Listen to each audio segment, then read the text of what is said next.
Hey guys, welcome back to the market. It is Wednesday, midweek, mid-month of July, and Coach Becky here, kind of see what we can see on the chart. Been an interesting day. Oh no, got an echo. Let me fix that. Okay, no echo, perfect. Okay, tell me for real if this is throwing you off, because I got this walking pad for my birthday because I was not doing well sitting all the time when I was doing more streaming and stuff. So I'm trying to move while working. So we'll see how it goes. We just do this little, we're just gonna have a little walk while we chart, and we're gonna see if it's distracting or annoying, or I fall on my face, or I can't draw a line to save my life because I'm moving. We're gonna figure it out and see if we can multitask or not. Okay, so this market for me has continued to be a little bit tricky today. I did get it together, thank goodness. But let's just run it down. So let me pull out to the bigger time frame. I'm going to go to NQ because I have less drawings on it. It's easier to see the larger time frames when I'm not on micro, because I draw on micro and execute on micro. So bananas. This is literally why we're in this situation. Okay, so funny that we should say this, because last Thursday, I believe, or Monday, recently, it was last Wednesday when I monkeyed around in a triangle similar to this on the 5-minute chart and lost. And look at this. This is the daily on NQ. So here we are in this consolidation where it's just getting tight like a pennant style. And so it's very interesting. You know, this marking right here would have been something to watch, right? What's up, Miriam? Thanks for being here. Do some account giveaway. Oh yeah, I love account giveaways. The thing is that we're trying to grow this channel. So stick around, bring your friends.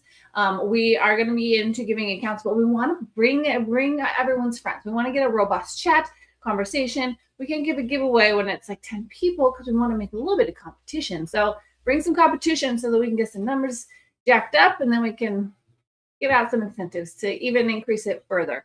So that's going to happen in the near future at BluSky. Well, we got to get some numbers pumping. So if you're a trader, then you know other traders. Let them know we're here. It's a good time. Okay, NQ. This is the chart that we're working with on the daily, which is why I look at this candle for today so far. There's 2 hours left of New York session, and we have big wicks on both ends. And it's in the side of this larger time frame squeeze that we're experiencing this consolidation pattern. So how do we trade that? It's tricky. That is a situation where you want to fade the extremes. So shorting on the high end of this is, obviously the best opportunity because of this trend line that we're in on the larger time frames. However, as you can see, even on this 4-hour chart, it poked above, and so there was some fake outs. And so you just have to kind of figure out how the heck to trade this and what to do. So this was last night. And then we slid down in, and pre-market, we pushed higher. This was the news right here, was the PPI news that printed from the federal government, announced news on Forex calendar today, poked above, but then did not take out the high at all and sunk hard at open. So that's what this looks like. This was the news. It was a pump. There's a little bit of follow through, then the rejection started, a little bit of a doji right before market open, and then the sink. So this sunk honestly harder than I thought it would. I caught little pieces of it, but I got messed up in here because I tried to catch this bounce because I didn't think it would fall quite this fast. My eyes were on consolidation. And so I'll show you my trades, but this was a tricky point for me here. But then we had a nice hard fall. And then now we're in was like a V here, and we've already reclaimed this consolidation here. So let me go down to the micros. So I caught part of the short, which was great. And then I took profits here, just a quick zoop. And so you're looking for a short setup. Let's see. Yeah. I am wondering very much on that because there were shorts here. I tried for the long in here on the smaller time frame. It did not work. And then I got continuation on the shorts when that was stopped out, which was great. And then I caught more shorts here, which was again, good. Got me into a nice P&L for the day today. But I do think that it was challenging. I think there was some fake outs in here on the 5-minute here. This looked like it could have been holding. This looked like a curve for me. And so I was trying to see if we could get back up into these upper ranges, but it was not. It was this fall, a retest and then a fall down lower. And then here, a long consolidation. This was the initial bounce low right here, this orange line. And it sunk into this value area. The reason why I got in for these shorts and then added and then took out at the tip there was because this was the value area from yesterday. This purple line to purple line with the point of control in the middle. And so if we sunk down into this and we're trading inside of it, the idea is that we can reclaim that whole value and test the lower area from it. So that was the low here where we hit the rebound, was the support from yesterday. Yesterday's price action was along this value area low, this lower purple line. And so that is where we saw this turn today. This was the end of my trade. I was kind of out of time anyways. And so I was not involved or at my screen for this. Now, gosh, you guys, this has been a serious run up here. So I am with you, Mary. My eyes are on the rejection because we haven't seen a lot of rotation lately. And I'm very curious. This day was obviously very bearish. Now back on that, the daily, we're getting this consolidation. This chart is really gummed up to see this, but I'm curious if this day is going to kind of close back inside as well here. And so I am kind of eyeing the shorts as well, but then we have to be smart about it because we've been in a run up here for, gosh, almost 2 hours. Feels like a long time. This low here was at 9:40 my time. So an hour and a half ago almost was the low of the day so far. And then it has been seriously one time framing up like kind of a boss. So this is what you call a serious V-shaped recovery. So fading this, you have to keep your risk tight. We are at VWAP pretty much now on my other chart. I told you guys, I don't know why, my TOS where I do most of my trading on,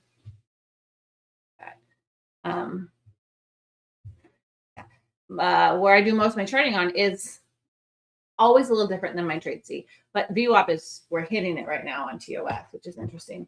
It's a little bit lower here, trade C, but the moral of the story is all the trading since open has been underneath VWAP, which is bearish, and we pushed back up. So we're retesting here, the consolidation from morning for, the pivot point from morning. Oh, we broke through this. And so how do you trade? Obviously it's kind of late to join this long for me, for my style.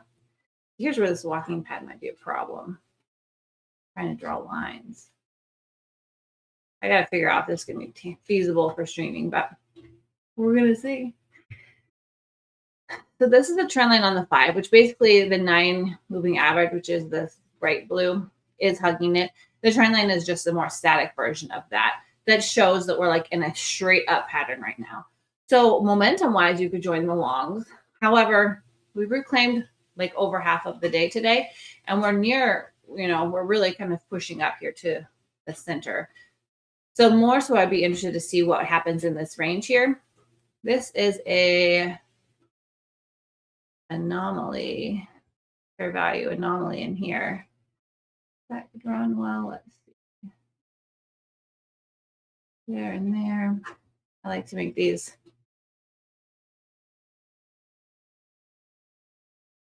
So this is an interesting point, right? This is the pivot up, and then we fell. This 5-minute candle gave a pretty significant anomaly here, low volume anomaly. And so that's what we're kind of retesting too, along with VWAP. So if somewhere in here we can get a rejection, that looks really good, right? That looks really good for a potential break back down for one more leg down potentially. If we close above VWAP, that's confirmation that these bulls are not giving up, and we could then stay bullish even. This day could be a hammer day. And so then you'd want to see a push above and a hold on top of VWAP. And so that's kind of, we're at a very key area right now, which is kind of fun that we get to hop on before power hour and see what happens at this potential setup opportunity. For me, I do not like this long because this is too much of a resistance area. The pivot area from morning, there's a fair value gap. There is VWAP. There is the fact that we were so bearish earlier and now we're counter to that. So there's kind of, for the morning's energy, we're countered trend. So I don't like joining that way late into the trend, because that feels like, longing the top of this pull up. So we're going to watch and see what happens here. So while we are, spot unlocking. Is it annoying, Mary? I know you'll tell me the truth. I hope you tell me the truth. Anyone tell me the truth. It's like a slow pace, so I'm hoping it's not distracting. Yeah, exactly. That's what we're looking to see if there's a short setup there. That's my sentiments too, because I'm uncomfortable longing. If we somewhere down here, this could have been a good setup when it turned, pushed above, came back, retested the 9, retested this consolidation, this wick right here held. In here would have been a really pretty good opportunity because that risk is still small. We were still around the support from yesterday. I wasn't there. That is not this time. So you have to deal with the opportunity that you have. The market is abundant. We can spot different opportunities throughout the day. We can't go back and trade them. We can't magically rewind an hour and a half worth of time and be able to catch this bottom. It's not feasible. You can learn from it. We can see how it presented. We could see where we could have potentially gotten in as this was wicking off of it maybe. But regardless, we're here. So we just have to see what opportunities we can find here. So let's check some other indices. ES is rebounding even stronger, which is interesting. I feel like ES did not fall quite as hard, was a little bit stronger. Like this was open on ES and it pushed up first, came down, held on VWAP, pushed again, made a lower high, and then fell. And so ES has been a little more bullish today. And they are almost back up to the high of the day here, which is very interesting. So this was yesterday's value area high. This line right here, which was a beautiful fall to it this morning as a target. Fell through it, did not get to the point of control from yesterday. So again, held stronger on the higher end and now pushed and closed confidently outside of it. So this is a previous value area high. We're pushing up into resistance. So let me back this up a little bit. Put my initial balances down here. So this is the value area high from the 10th here. Last Friday is this line here that we poked through, came back in, we poked through, come back in. That's from this resistance area on Friday that obviously we saw the gap down on Sunday. And so this is a very interesting rejection point on ES, which let me actually draw that as rejection from Friday. And so obviously we got a rejection already from within that today. Put our initial balances on here. Let's see, 6. Need a smaller time frame for that.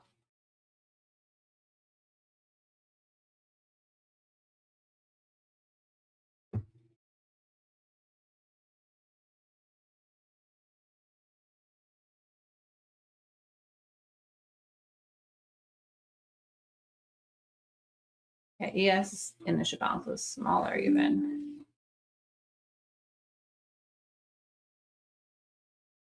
So this is the initial balance of ES. These are the first 4 15-minute candles. 1, 2, 3, 4. That's the first hour of your session. That's where you put your initial balance.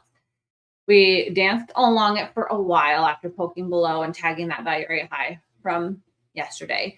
And then we sunk below it. So this was the next trend down. This was a pivot rollover here, morning star kind of energy.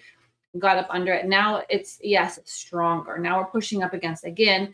This is the midday retest of that high of Friday, where we saw the gap down Sunday open and a slide through. You're moving and I'm distracted. I think I'm focusing better when I'm walking. This is new for me. My back was bothering me when I was doing more sitting as an aside. And so I want to try this. And this is my first week with it.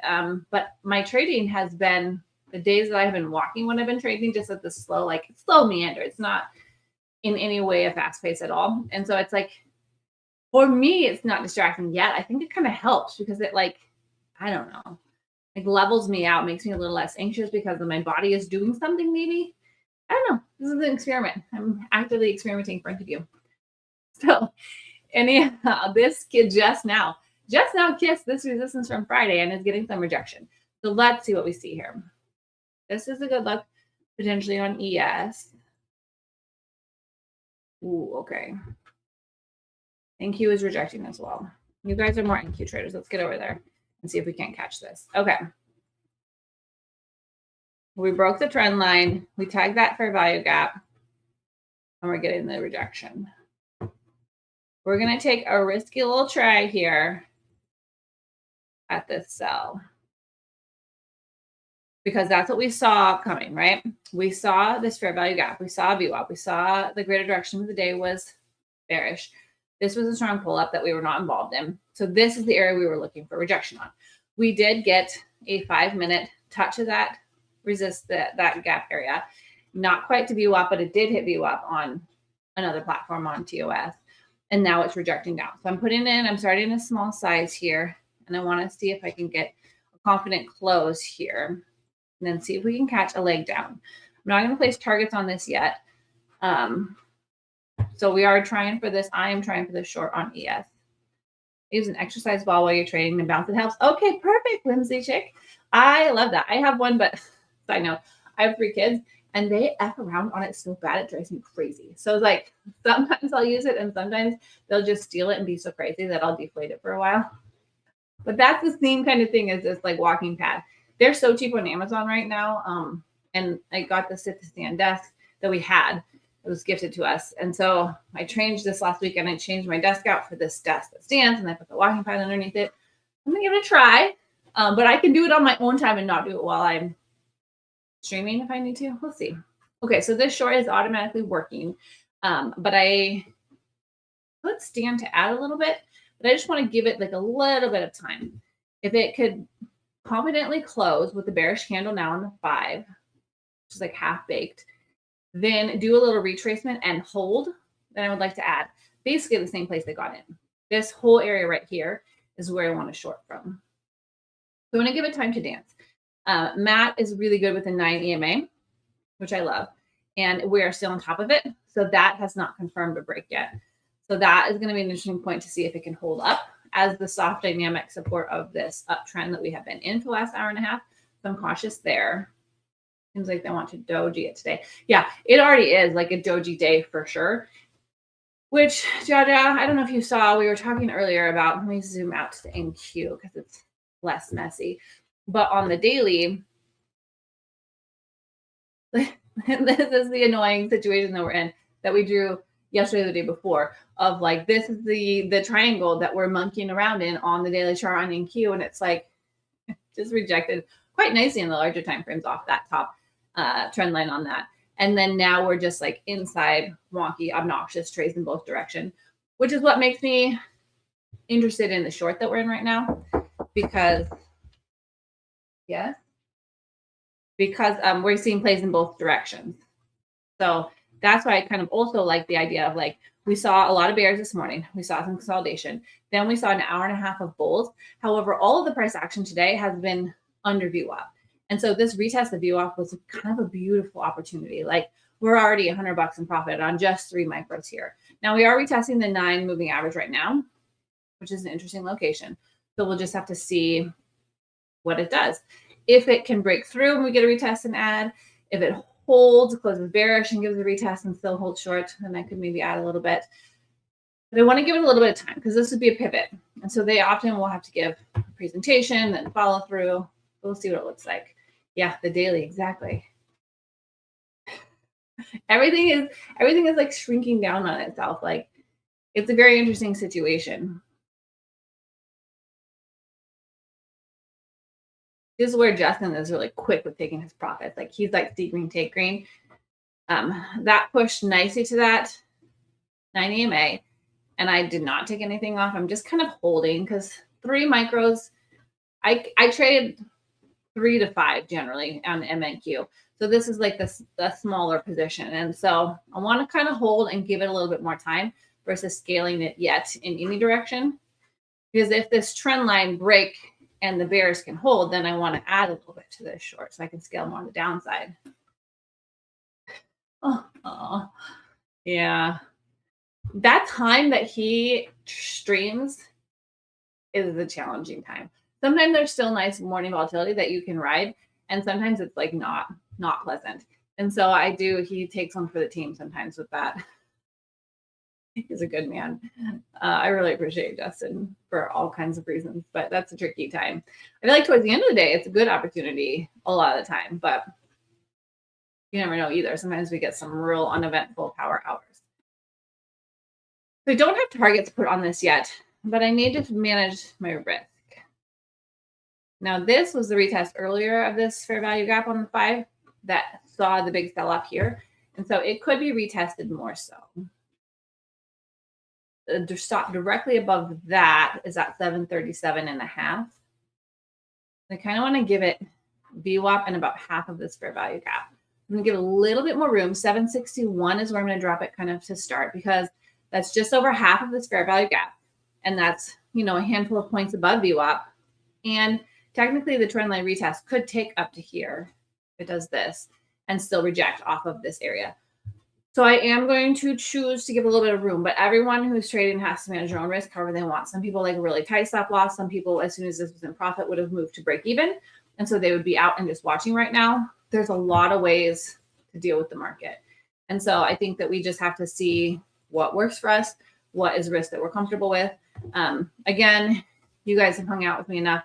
I like to start small, and then I can give the trade a little bit of breathing room to start to see if it's going to work or if it's not going to work. And if it doesn't work and I've given it a little bit more room, the risk is not outsized. And I can take the hit and not feel too rough about it. My accounts are good on the morning, so I've got a little bit of, wiggle room for this session. But this is an area where it could reject here and work out. And we've seen, based on these two candles, that there are bears here. We just have to see if they're strong enough or not. So the bulls are continuing to push right now. What we have to see is if the bears that are kind of here are really here, and if they're going to fight for dominance of this zone. Because then it will start shoving back down again. And then as it's wicking away, I could potentially add my other two contracts. We have to see.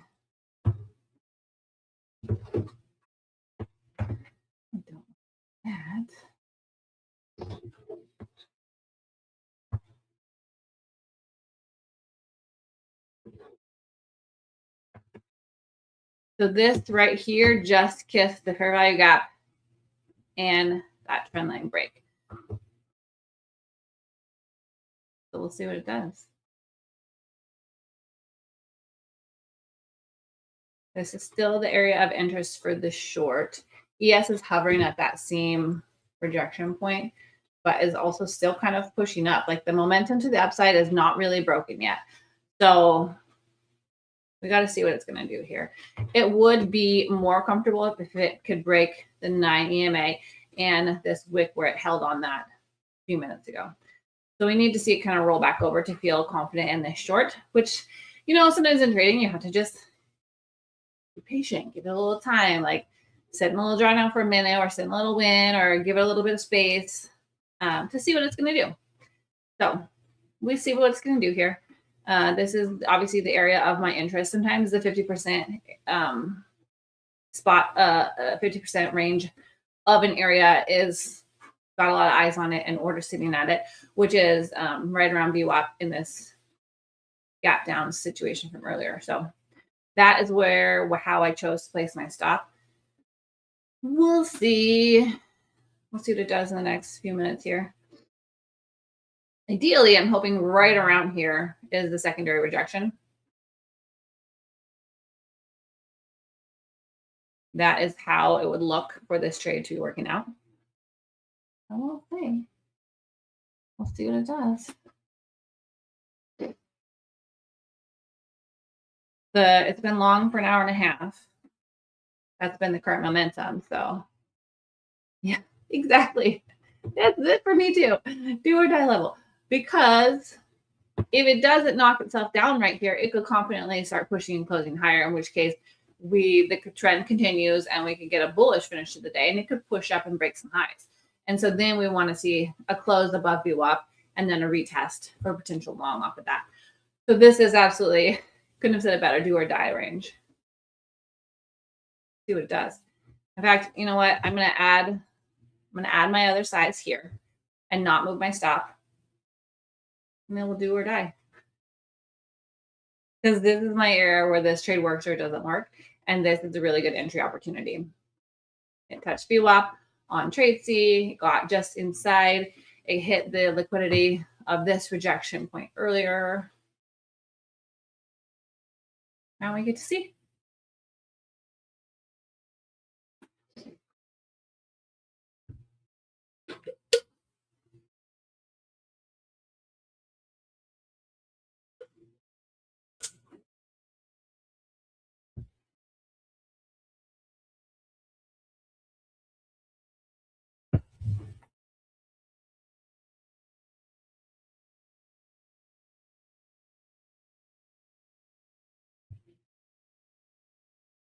My little one just got picked up by the sitter.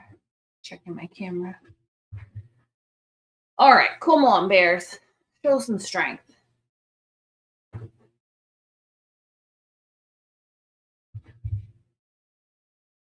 My fill is at 17? Yeah, 17. 717 is where I got my fill for the short on MNQ. And I'm gonna just wait and see how it plays out. Like it could have some volatility with it. It could not. We're back inside the morning's initial balance, the morning's range, but we're also at a key resistance level. So, and then my stop is at 47, I think. Oh no, it's at 60. 47 is VWAP. So we're going to see. Bipolar market today. Sinister Scalper's funny. You brought some jokes. I like it. What's up, Jetsy? What's up? What's up, traders? Thank you guys for hanging out with us at BluSky. I am Becky. There's a few new names I haven't seen. Welcome. Thanks for hanging out. We enjoy trading. We're here at market open, market close. Coach Matt is going to join me for Power Hour proper today at 3 Eastern. So we'll hang out, pick his brain then, see what's going on, hopefully be nicely in profit. We'll see. I decided to hunt for this short here because we came online about half an hour ago and the longs were really played out in a market that was quite bearish this morning. And we were coming to a very interesting area for me of early breakdown with strength and VWAP. And there's this, fair value gap on the 5-minute in confluence with all of those things. And so this candle right here broke my trend line on the 5. And it was right around VWAP. So I got in early. And then I just added the second half here at the trend line. And then I'm going to keep and honor the stop for sure at 760, which gives it just a little bit of room. Gives it just over the half of that gap and a little bit of wiggle room around VWAP. Because sometimes it will just wick above it and fall back underneath of it. And I don't want to be the liquidity in that wick. I want to give it a little bit of room. So I've got to trade a size that allows me to give my trades just a little bit of breathing room, because when I want to get in, it's not a number necessarily, it's like a zone. So right now we're in the zone of my interest for the shorts. Definitely could not work. So by all means, do your own due diligence when you're watching me trade, when you're watching anyone trade, and make sure that you have a good feel for the trade. You like it, you want to trade with the size that you're comfortable with, and then manage it however you will. This is $443 loss if it loses, because I'm in for my full size of 5 micros.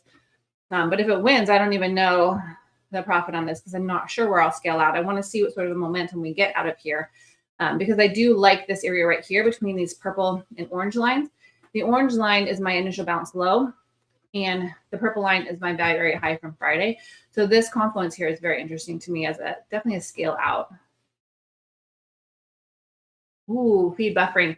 Is it the volume or is it the camera? Which one is being obnoxious? Let me refresh my chart, because sometimes it does that after I start screen sharing.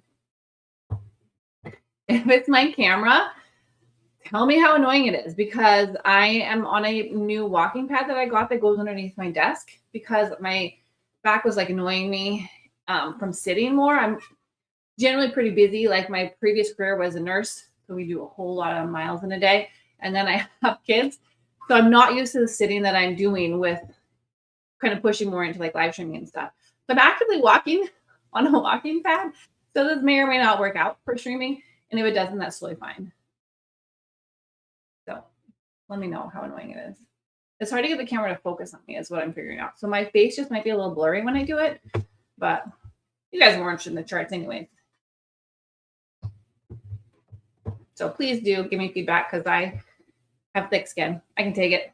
You can love it or hate it, and I can cut the walking pad.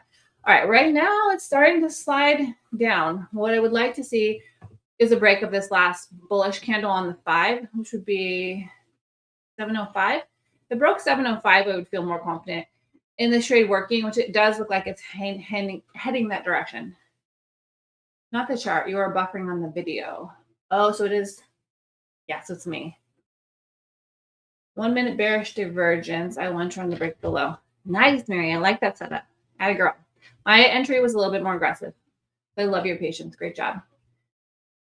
So if it's the video, it's probably the fact that I'm moving because my camera, my webcam is struggling to have a consistent, like I did focus it before I came on, but it's because I'm moving a little tiny bit. So I'm sorry.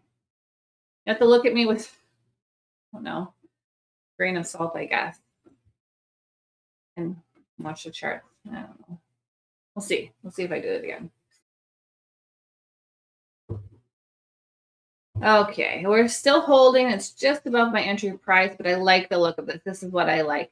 So it showed some bearish interest, did push higher, and then again, the bears are there. So what we need now is the breakdown.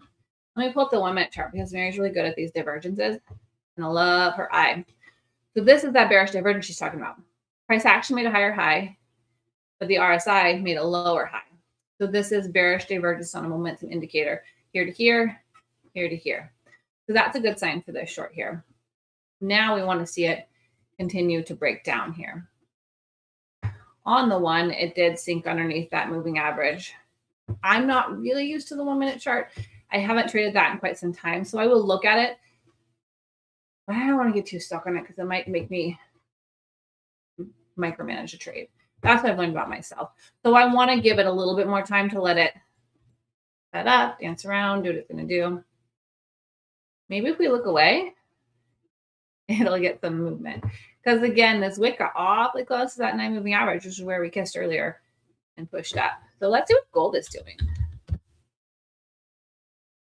Okay, let's zoom out a little bit. Strong. So this was yesterday morning. Yesterday morning it pushed up. CPI helped a lot. Slid back down overnight. This was around midnight. This low of the pullback, and then it's been strong. There was a giant wick here, which probably messed up a whole lot of people. You're trying to trend that. Okay, so it pushed up with the PPI as well, slid back. Now it is pushing up nicely after falling back to this overnight consolidation and the larger time frame support area here too. These green boxes on gold are supports from the larger time frames, like the weekly, daily. So the fact that we pushed high, came back, slid down, held on that, and now we're pushing higher again. Very interesting. Yes, Reno. Broken up video and voice. We'll pop in later and see if it's gotten better. Too choppy though to watch and listen. Oh, happy. I'm sorry, Sinister. Is anyone else having that experience? Because you guys tell me. But this is, I got a walking mat. And so I'm trying to see if I can just like saunter while I trade. You know, Mike stands while he trades too. He just like walks around. But that'll be like similar, but maybe it's not. It's okay, Jaja? Okay. Okay, good, Marino. I don't know. Maybe it was something funky on that trader's internet or something.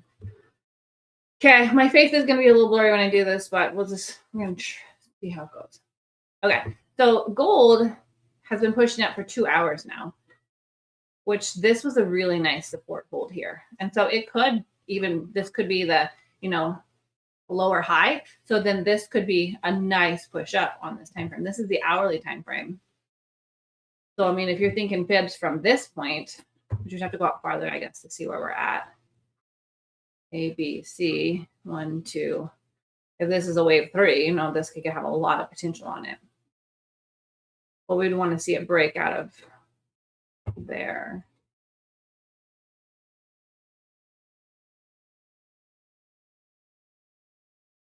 Right on there. So interesting on gold that it's strong. I don't know how I feel about joining it either, because it's kind of been climbing for an hour and a half here. It did just break this, but we've seen that before where we're like, it'll break the high and then it will come back in. And so it would be interesting to see if it did another hold here. But this I would be hesitant in longing because it basically took this liquidity here and is rejecting now. So I don't want to be in the continuation on gold right now because of this kind of slide back here. All right, it looks like M and Q is sliding and Q is sliding. It put my trade slightly in profit and breaking down on the 5. I like it. looking away helps. Been thinking about getting standing desks. Yeah, they're not okay. Thank you, Miriam. About no bitches. This standing desk was my husband's, and he now has to work fully in office. And so we switched over this last weekend, moved all my monitors and camera and all that onto this sit to stand one, and then I got this walking pad. So it's been good. Like I just feel like when I sit too long, it like hurts my back. And so this little bit of gentle motion, like I obviously want to be able to talk and think and focus. So it's crazy slow. I think it's at 0.6 miles per hour. So not even 1 mile an hour, so that I don't get out of breath. And so I can just like kind of like move my body. So I'll let you know how it goes. But there's a lot of theories that actually moving while you're trading is good because it keeps you a little less of like micromanaging. You're not like sitting, leaning in, hovering with your hand on the mouse. It's very new. It might not work. You guys are kind of guinea pigging it with me. But so far I like it. And it's not hard. Like I'm not interested in like having a sweaty workout right now, but just like move a little. All right, this short at the moment is working out on NQ. Yeah, I think it's going to be good. I'm excited. I was really ready for this transition this last weekend and get it hooked up. My issue is the focus. I don't like that I can't get the focus right on it. I might need to play with my camera and see if I can get some sort of an autofocus. It's a pretty good camera because you guys know I have the podcast. So it's like not a low-end camera. But I think I just need to play with it and figure out what setting works best for this. So I will work on that for sure. Because if that's part of the distraction of that, I don't know, I'll work on that. All right, so I'm not really ready to move my stop until we break this low.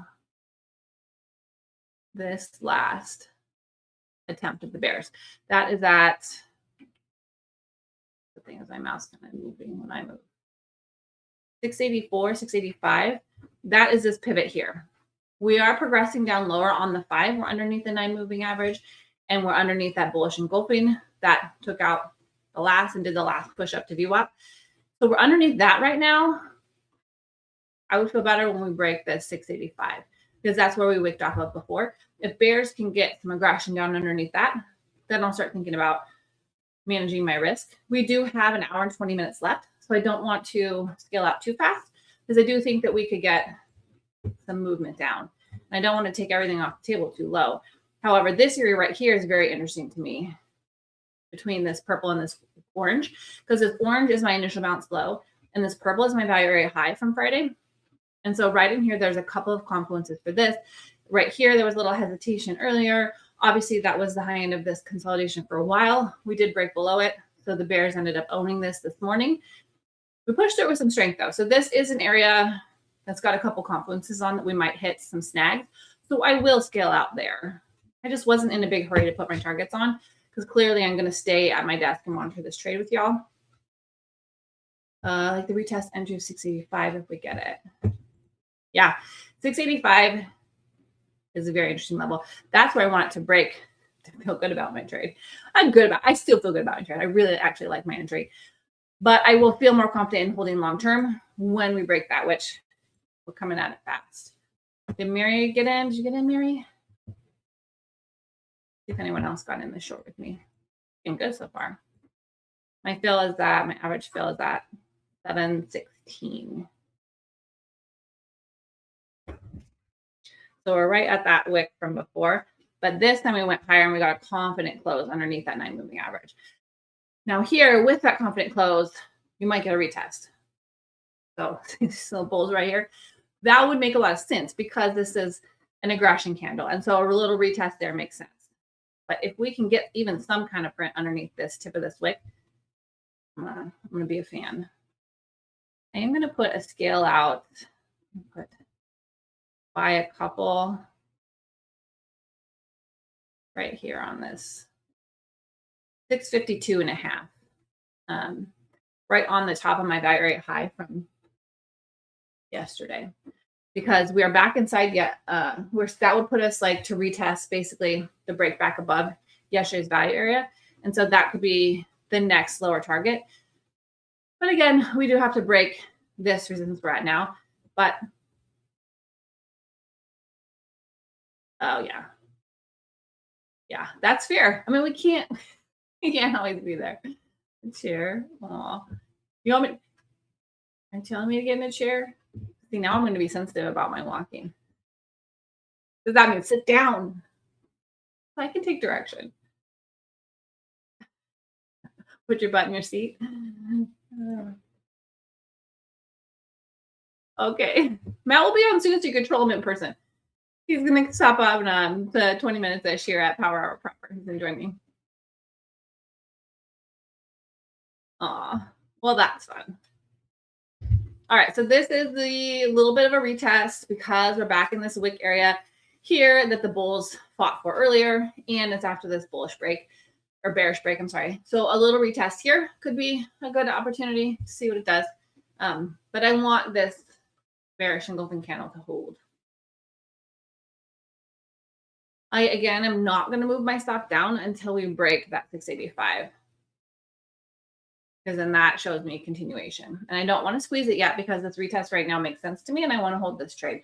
I've got time. We've got an hour and 20 minutes left in the session. So it's not like we're coming right up on imbalances and I want to protect the trade. I want to give it a little bit of wiggle room because this is a transition. This is a pivot. And so pivots sometimes get weird. So I feel like that, like earlier when I got in here for half my position, had I had my stop right above this first turn, it would have been stopped out for small loss and I would have had to re-enter. Instead, I chose to give it a little bit of room. And then when it got a little deeper into my zone of interest, and I saw, again, the bear showed a little flash here, I added the other half of my size, knowing the risk was pretty darn small because it was right near my stop. I knew where my stop was. So I added to my position, improved my entry just a little bit. And then I was still in for this trade direction I wanted in my zone of interest is how I kind of approached getting into it. Come on. I gotta go know about the jokes too. Now I need to figure out, now we need to rope Matt in and have him explain his side of things. All right, this is looking beautiful. I'm not gonna lie. Feel real good about it. So again, my scale is at 52.5. This is my first scale because of the value area high from yesterday that I am trading on. Let's check this message.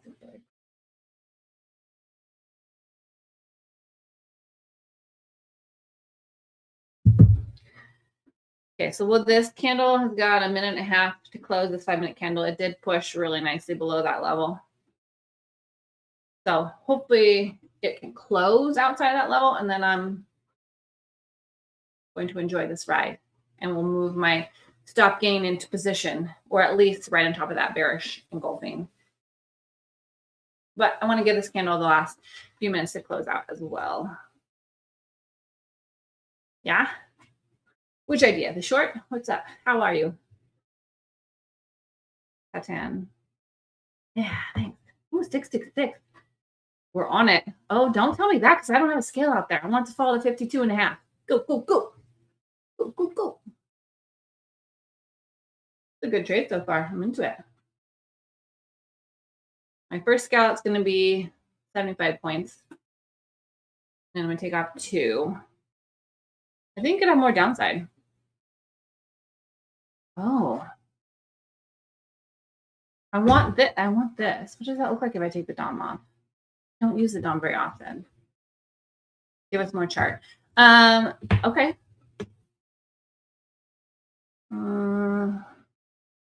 Detach. Oh. Okay. Can I get rid of that?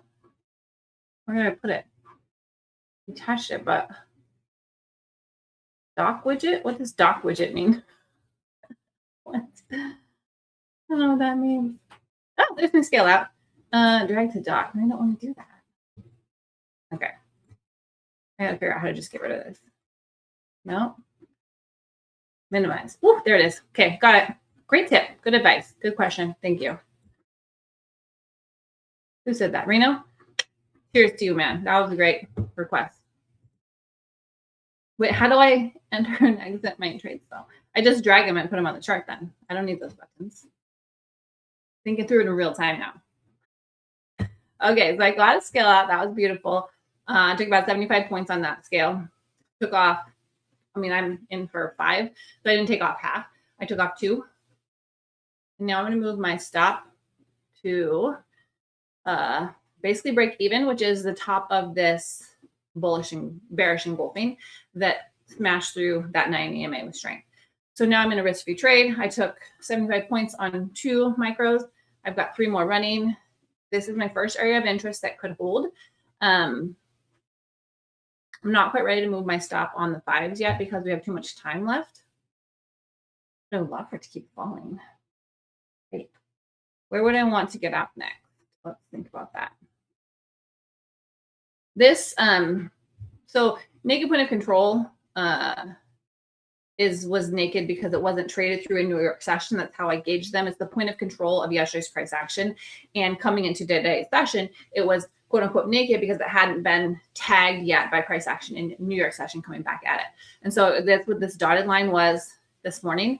Clearly it was traded through today because we smashed right through it this morning and came back above it. But that was a key area of consolidation during yesterday's price action. So we could get back down there today. This was a break above, a little attempt at retest, and the bulls held this morning. So that's very interesting. I don't know if we have enough time to get all the way back down to that point of control. That's obviously a key area of interest for me today.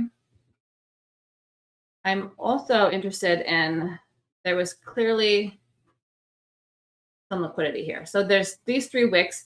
I put this line here because it captures these 3 wicks on this consolidation earlier, and then it captures this consolidation here, where clearly it pushed back up to it and thought about its life for a minute, and then the bulls continue. So this area is very interesting to me. That probably will be my final target if this short continues to dump, because there's multiple confluences there, and we just don't have forever time for it to dump to the ends of the earth. But that's also a good chunk of space. That's 543. So that would make this, you know, almost 200-point trade. Sounds great. But that's a good chunk of time for the last hour and a half of New York session. So I don't want to be overly like shoot for the moon and not take any profits in the inside. So I was very comfortable with this for a scale out. Now this is a winner or a winner, just how far it can drop. Open panel, it pops up. Open panel, this, right? Oh, no, I don't want that. We're talking about which one?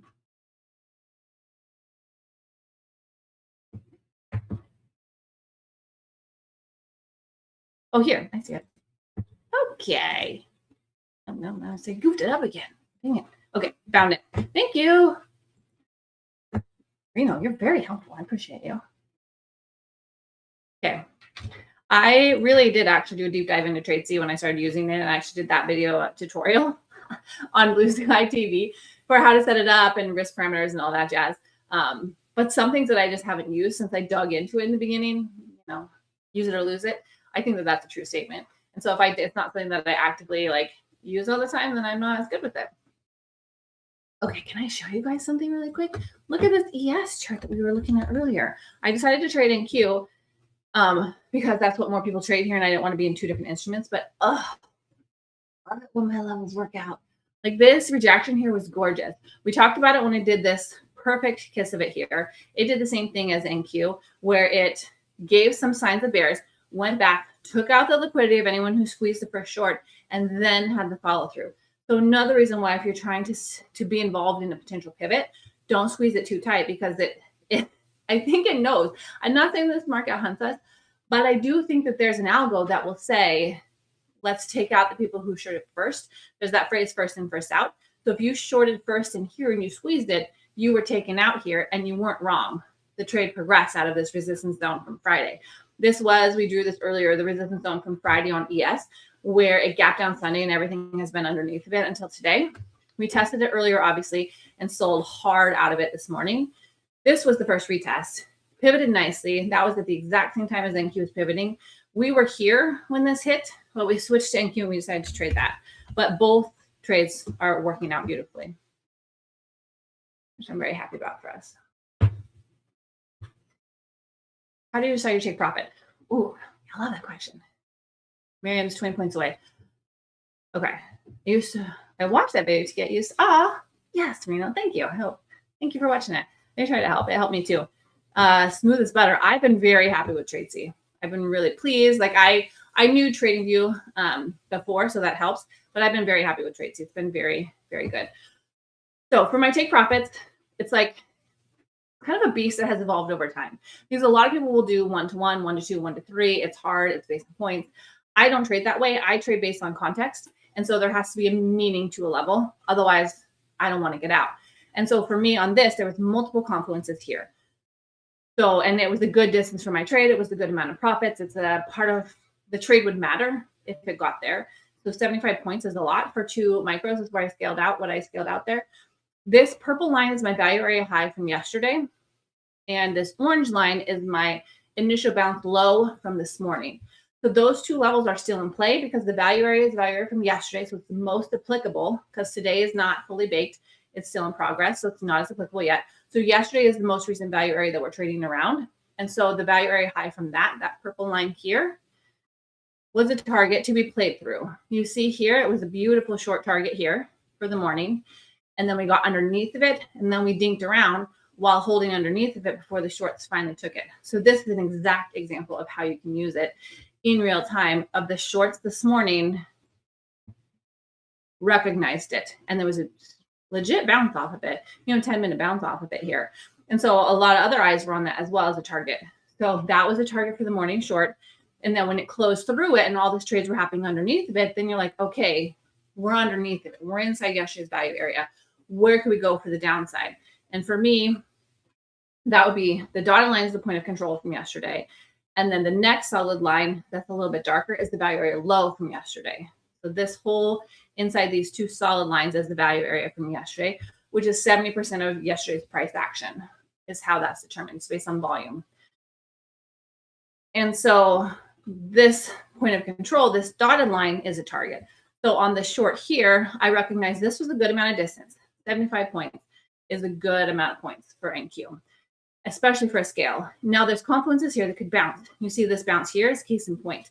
And so I wanted to take something off there in case it held, because this was an hour and a half of bullish momentum. So the bulls could defend. Like this could just be the reaction off VWAP. And so to not take anything off makes me uncomfortable for my trading style to not scale. So that's why I picked this target. Yeah, you gotta take profit. Great. I never cheat on trade today. Tracy's not bad. She's got a good look. She's pretty functional. The bugs are really not an issue. It's been good. So for my next target, basically, I'm just contextually looking at what New York session, what today has been in play, what levels are in play. And so this blue line I drew, I'm going to take off probably my next 2 and then let my last one run and see what it'll do. And I drew it based on these 3 wicks this morning of this consolidation zone, was trying to hold at support.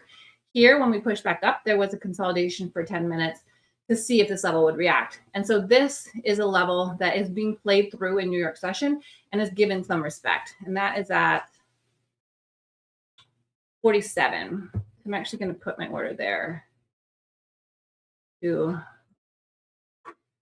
just on top of it. So I get my fill. Like 40, 48-ish is going to be my target for my next scale on the downside. And now my stop is at break even. And I'm going to move it just a little bit lower, which is on top of the 9 moving average, on top of the 5-minute candle, 2 5-minute candles ago. So I'm just giving it time. We have a little over an hour still, but I'm not going to let it retrace this whole 100 points here. I'm not doing that. So I'm going to slowly inch it down as we get these closures and we can monitor the fall. And so this is another, would be a great target here. 47. So another 150 points, which would be great.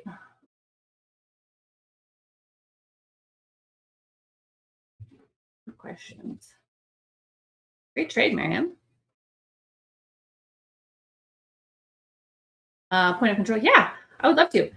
Breezy, I know, trades value areas and point of controls as well. And so if you can catch any of his sessions, that Asia session as well, he speaks to them sometimes too. And some of his earlier videos, which I think are posted in Discord, talk about him as well. But point of control is basically the area that is traded through the most during the session. So where is it? Oh, I've been misspeaking. This is yesterday's. This is Monday's that we're on here. 7/13, Monday. So this is the reason why it's the point of control. You see all of this consolidation here, tagged it in the morning, consolidated a lot midday, came back up in the end of the day. So it's the area that was most traded through during a trading session is the point of control from that session. And so I like to mark those on my charts because it is an area of high liquidity and interest from the previous day.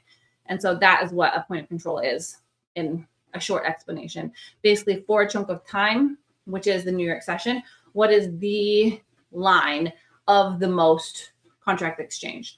That's the point of control of that session. And so that's where I draw them at. And if they haven't been traded back through, then they're essentially naked. And so that's what this one was from the 13th, from Monday, because it never got traded back through on New York session. So I left it on my chart as that. Once it has been traded through and kind of like dirtied up, used up, then I'll take it off completely and I'll draw fresh levels.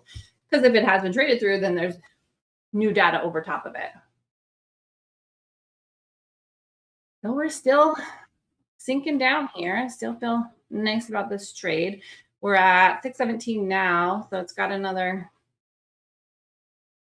70 points or so here to go to my next target. But we have time. We have another hour. So I'm going to see what it will do here.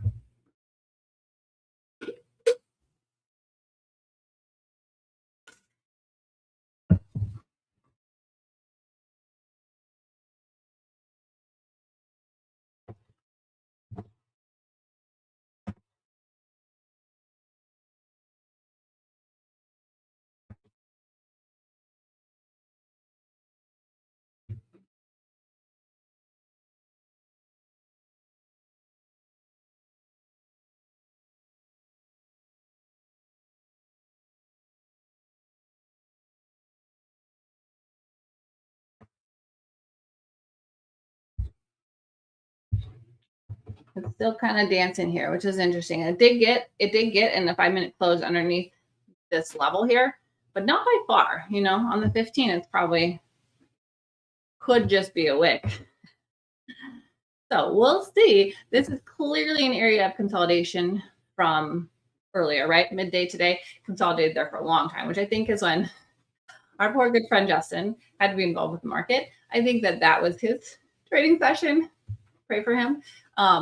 And so this area right here, we have to see what it's going to do. I mean, it could potentially hold up for a bounce, but it doesn't have to. And we are getting this momentum down off of that VWAP tag just absolutely beautifully. I could not be more happy with this trade. I think it's playing out exactly as we had hoped for and how we talked it out as a team. So I think that this is real good luck. I think Matt's going to hop on pretty soon. That'll be fun. See where how his day is going. Wait, this 50-minute chart. Good luck. These are strong. When this one closes in 1 minute, I'll probably selling my stop a little closer here because this is a really good follow through. But sometimes when you get like strong aggression, it could bounce here too. So just protect myself as it slides. How I'm going to handle it. I mean, I certainly don't want to give it all back. Like right now, if I close, it'd be $700 in profit. If it came all the way back to my stop gain, it's only $100 in profit. So that's kind of a lot of wiggle room, you know? So I will probably move it a little bit closer here, but I'm going to close here in a second. Might as well migrate it. This will be the top of the 15-minute. There, so I'm going to give it a little bit of room. 673 is my stop, my new stop. We are, you know, nicely progressing down though.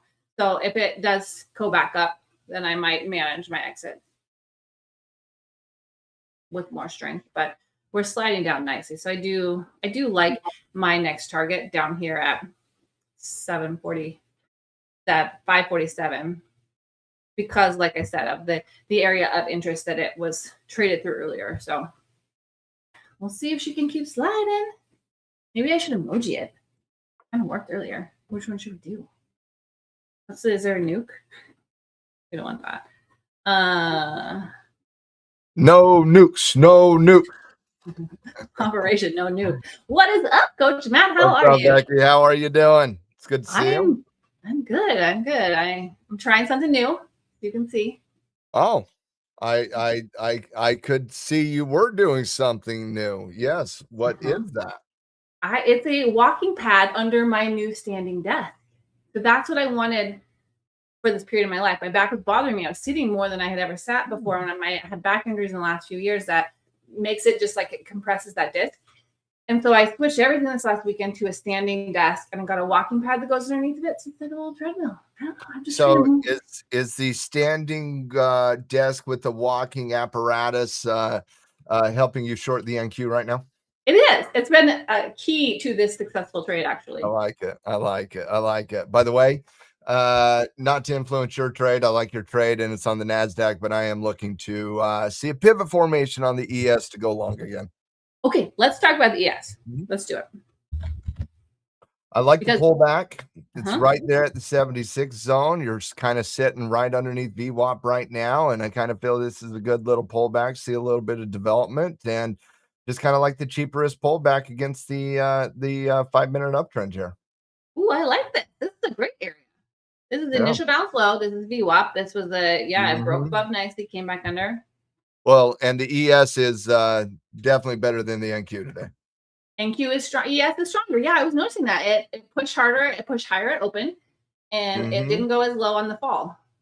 Yeah, it's stronger. Okay. Yeah, ASML had a good report. Revenue was up 24% year over year, raised guidance by 11%, which is outlandishly positive. I think the only flaw, honestly, was it would be the EPS beat rate itself, which was a paltry 5% against an average 6.1%. And so if you want, and I think that's why we're talking about it being slightly down here today. But no, I definitely have a positive opinion on that. And I'm not shocked that they be in any capacity, like zero. That was base case. There's just some very lofty expectations on these top tier AI names like ASML. And I think Taiwan's, by the way, I love the S&P consolidation going into Taiwan Semiconductor tomorrow. I do not have a negative opinion of the market going into tomorrow. And so just a matter of watching this one kind of play through. But the market's getting tighter against the daily chart, getting tighter on the weekly charts, coiling going into Taiwan. Banks started earnings yesterday, and they got on base. They did absolutely fantastic. ASML had a good report here today. But in general, I think one of the reasons why the bulls are starting to get a little bit with their bull horns, get a little bit more aggressive right now, is because the inflationary reports this week were outlandishly positive for the market. Dollars coming under pivot right now. Reversals are playing out in crypto, holding firm in the commodity areas like gold and silver. And so it's been a good week from the data perspective on the bulls. But Taiwan Semiconductor's the number one. And you said it best, because that's the only reason why I feel like we're not breaking out and rip roaring to 7,700, quite frankly. If it wasn't for the constant barrage of the geopolitical nonsense over the last 4 trading sessions, we would be breaking out of this multiple time frame and up at least 100 or maybe even 150 points, in my opinion. I truly believe it's the only hesitation in the market. So Bears, get your trades while you can. Oh my God, you just made me so nervous. I just took another one off. I was like, I didn't notice that how ES was coming right at that. Oh, ES. I didn't want to jump in on your trade at all, because it's the NASDAQ and it's a little bit of a different read. But man, the ES is at a really important support zone. By the way, if that pivot on the ES breaks, you could see that next target on your NASDAQ. So I'm not in yet on the ES. I'm still waiting on development. I about pulled the trigger just barely, but it bounced really beautifully as you were talking. And I was like, oh, okay. Well, this pivot, Matt, happened really in confluence. We were watching both when I came on, and this tick right here happened right as they pulled it up. And I was like, oh, this is very short. Because this is the supply area from Friday, and then we gapped down at Sunday open. And so this was a very key resistance that this reaction made a lot of sense with. And NQ reacted at the exact same point, but NQ was weaker, and they reacted at VWAP. So that's why I got my entry. I love your analysis on that, because I missed out on that V shape. I drilled that breakdown of support earlier in the session. That was my best trade of the day so far. And I was looking at a reversal at the 75.70 level, which was the 5 clean wick level from yesterday. And I was looking for a reversal, and that thing just V-shaped on me, like just V-shaped on me, and I completely missed out on all of it because you know me, I'm pattern and level, right? If I don't get my pattern at my level, I can't do anything. And so it just V-shaped on me, and this is really the first time that I've felt like, all right, let's have a little bit of a bull conversation here because of what the ES is doing. I don't have the same opinion on the NASDAQ, by the way. Yeah, NASDAQ is weaker. It's really the ES that I have that opinion on, but you know me, Ace. I bring the bull horns every now and then. There's no doubt about that. Well, look at the difference in the daily. I show up, bull step up. Let's go. Look at the difference in the daily. This is the daily on ES, and she is got wiki, but she's bullish. And the same thing on NQ. She's got wiki, but she's bearish. Like they're a different vibe today. They are. Yeah. But team, that's not abnormal in earnings reports. Like that's like it's not abnormal in earnings season. We definitely see sectors take leadership positions. And we're too early in that conversation, quite frankly, to see what sectors are leading. Taiwan Semiconductor is going to really kind of help us out with that one tomorrow. But yeah, I kind of like this bull trade on the ES, by the way. Yeah. I feel like I can't get there to switch that fast, but I like it too. I like where it pulled back to. I like that it closed confidently above VWAP. NQ could not even break VWAP at all, but this traded above it for a while. Yeah. And then came back to retest. The bulls aren't waiting on a truth post. The bulls don't want a truth post. The bulls don't want any conversation at all. Just stop talking. Let's stop talking at all. Just really just be quiet for like 2-3 days so that we can just digest misses on the CPI report, misses on the PPI report. Kevin Warsh talking about the path of policy, monetary path coming down from an interest rate perspective, and a kickstart to earnings with the banks absolutely destroying expectations and growth getting a narrative. So I just want nothing. I don't want to hear anything. I want to hear nothing. I want to be in a vacuum of no information. Let these beautiful technical patterns play out and get us a pump in the market. Don't talk it down. We don't need Baghdad Bob. Dude, look how close it got to my stop. Like it's 4 points, less than 4 points on the NASDAQ. But I know what I'm begging for. It ain't a high delta. Woo! Okay, so for my trade that you guys are hanging with me, I took one off in this push up because there was a potential reversal on ES. They often kind of go in tandem. And then I left my final target for my last 2 micros is at that same spot of 545. And then my stop is, I'm going to leave it where it was, just above that 15-minute bearish up last. So you ain't getting me hot and bothered today. I'm in a positive, great mood. And I'm 2 for 2 on the trade so far. I'm feeling good. I like the market. I'm excited going into Taiwan. If Taiwan doesn't come through tomorrow, you can definitely poke the bear tomorrow. Like if Taiwan doesn't come through, like I'm gonna be a little saucy. This is true. This is true. Reno is hooking me up today with the tips. Reno always has great tips. He's literally fixing my chart in real time for us. Thank you, Reno.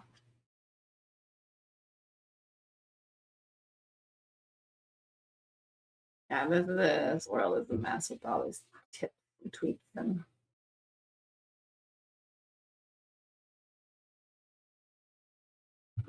and I guess my general point, Ace and Vodka, on that one is it's more about the technical cleanliness right now. Like there's some really good patterns on the ES on the daily and the weekly time frame, and we got a positive kickstart to earnings. We got an economic situation where alleviation on the inflationary side of the equation. If you were to ask me as a bull, what data do you want to see this week? This is the data I want to see this week. And so my general point is, let's just keep all the chatter down. Let technicals play a role here. That's all I'm saying. That's all I'm saying. That's better. I am, you guys always give me tips on the charts because if it makes it better for you guys to see the chart, like that's how I want to have it up there. So I definitely am available for tips. Yeah, I'm not expecting an inside chop day tomorrow, Ace. I'm expecting Bulls or Bears to show some domination. Okay, let's talk about that for a minute because we're coming to a squeeze here on these charts. Oh yeah. So like but we just specifically the daily time frames are getting tight. this is the daily on NQ.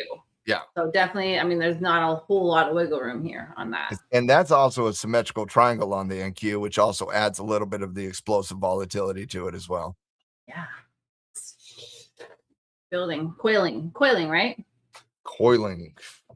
So the ES is more on a wider. horizontal. By the way, that top line is fake. I keep saying it, but it's fake. I know. It's fake. It's not a real pivot. The 6350 is the horizontal level, and that is the only level that anybody should care about at resistance at this point, because that is the major level. It's 60. It's 7630 by 7648 is the actual. So where should I put it at? 48 is the top then? 48 is the level that we need to break to get continuation analysis on the daily pattern. Got it. I want it to be a little thinner. Okay. Thank you. Because you've been saying, and I forgot to move it. So then the trend line is off as well then. Because we can't count the top. It's horizontal. The level's horizontal on the ES. Okay. There was, remember, and this isn't always the case, but there was that unfortunate volatility moment when the contract rolled over. Yeah. And it threw off the chart pretty aggressively. It's not a normal situation, but it did throw off the chart a little bit aggressively. By the way, the ES is so close to confirming above the 9 EMA. So close. Okay, let's go back there and see what it's doing. Let's go see what's the intraday. And yes, 5 minutes. Oh, here we go. Get the move. Ooh. Pump it, baby. Ace, send it. Let's go. You're probably gonna get your entry criteria when I get my stuff out. Probably. Stop gain. Probably. By the way, I'm already here on a partial. I will add on a confirmation. I like it. Well, I already scaled up. I like that. I'll like it with the 2 pump candle. I'll like it then. I don't know if I like it yet. Yeah.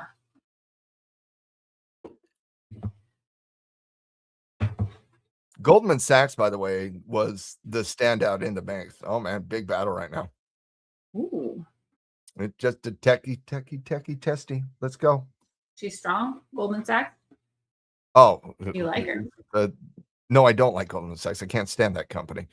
They're the devil. They do bad things and immoral and unethical things. And since they can't get away with it in the US, they go to India to do it in India. So no, I don't like them. In fact, they're on my I can never trade list because I have a massive bias against Goldman Sachs. But you cannot deny the fact that they are the best trading firm in Wall Street right now. Their fees collecting on the trading side of the equation. Boeing's there too, Reno. But their trading fees are off the charts right now. They're financing every AI infrastructure build out. They're literally printing money. Growth, EPS beat was fantastic. Growth was fantastic.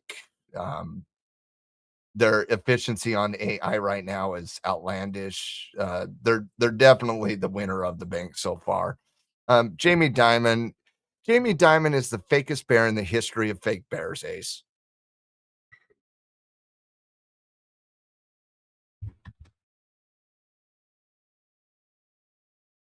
Jamie Dimon's only bearish when he wants to acquire a regional bank at pennies on the dollar.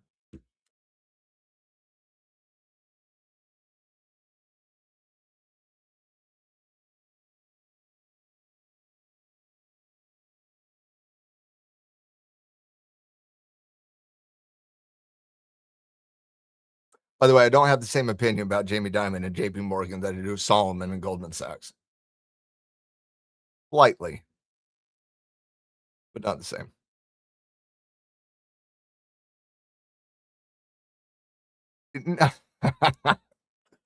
No. Getting me on a 5-second soapbox about Goldman Sachs.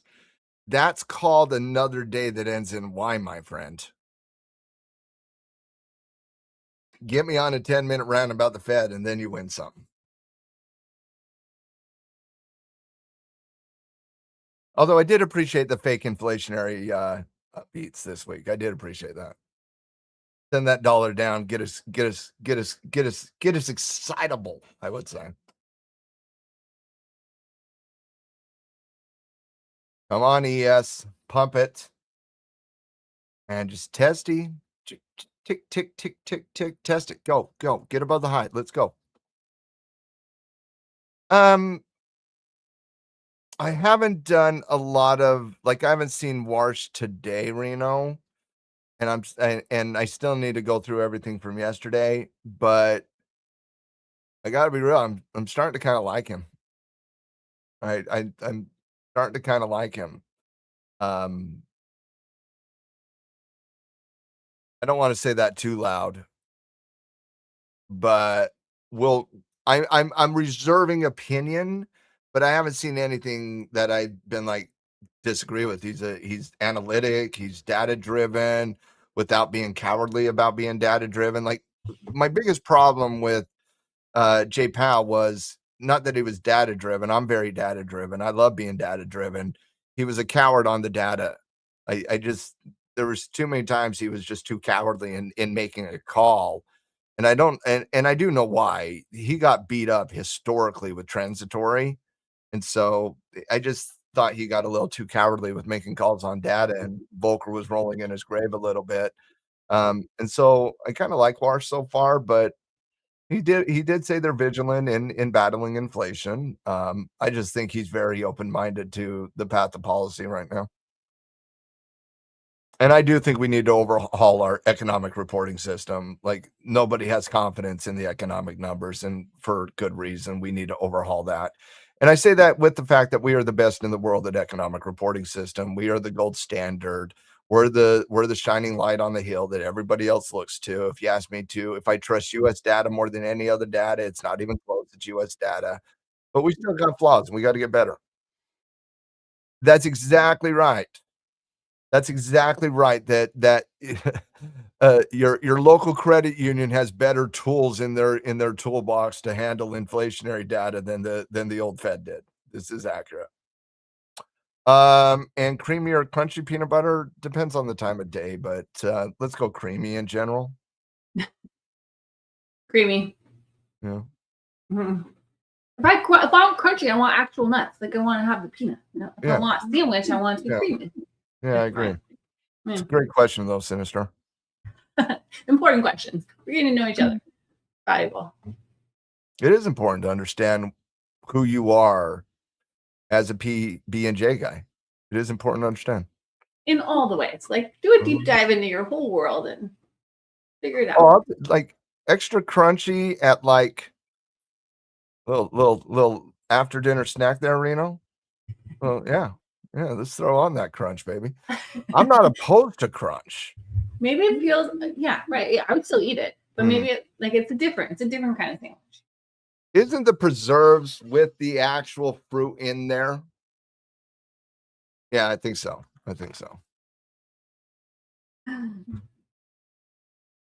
Peanut butter salad. Well, you put there's like peanut butter sauce and like Asian, like that could be nuts on salad sometimes. Oh my peanut butter salad. By the way, I just got stopped out on my partial.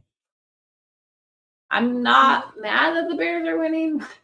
No. Like I said, if I win here, doesn't mean you lose. Yeah. Because the NASDAQ is so much weaker, in my opinion. Not so much. Today it's been bearish. I will go short under 7,600, by the way. Yeah, at this level of things. You break that pivot, yeah, I will go short. Lemon salt peanut butter is a heavy dressing. I support that because peanut sauce, like it's a good flavor. That does sound good. Peanut butter. I've never thought about it like that, Sinister, but that makes some sense to me. Sinister, is my audio better? You came out and came back in. I really want to make sure I'm not a problem. Okay, good. It was bugging him earlier. Not bugging him, but like bugging out. I don't know. But it seems okay. Messed Ooh, up that my just perfect got day lower here. on NQ. It just ticked below. It's wicking, but that's good. Oh, ES, if the ES gets under 7,600, it's going 8 points very quickly, and we could see a rinse and repeat down to the 7570 level. Yeah. Because my whole basis of the argument was holding above 7,600 and getting back up above VWAP. If the argument that you made proves to be false, well, the opposite could be true. Totally agree with that. Yep. Because this was the potential move and it did a little bounce. And if it doesn't have follow through, then it's not the move. Then what is the move? And we have a little bit of time here. We've got 40 minutes. It could do this next we have leg. plenty of time. And the NQ trade, I just want to say, like, if you get a really good entry, that's the beauty of getting a good entry, is that you don't have to squeeze them too tight, knowing that we had more time. Like if we were coming into this and it was the end of the day, then I would have cut it. But knowing that we had time, I gave it a little bit of room on the 15 versus the 5, and that's kept me in this trade. So I agree. Eric Garcia, hi. How are you? Hey. Welcome to the stream. Good to see you. I was extra crunchy earlier. Now I'm smooth. I'll take it. Good progression. Thank you.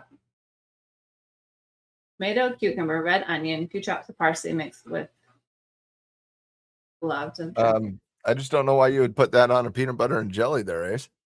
He's making a peanut dressing with it. Oh, lemon, salt, and peanut butter. Now I'm understanding.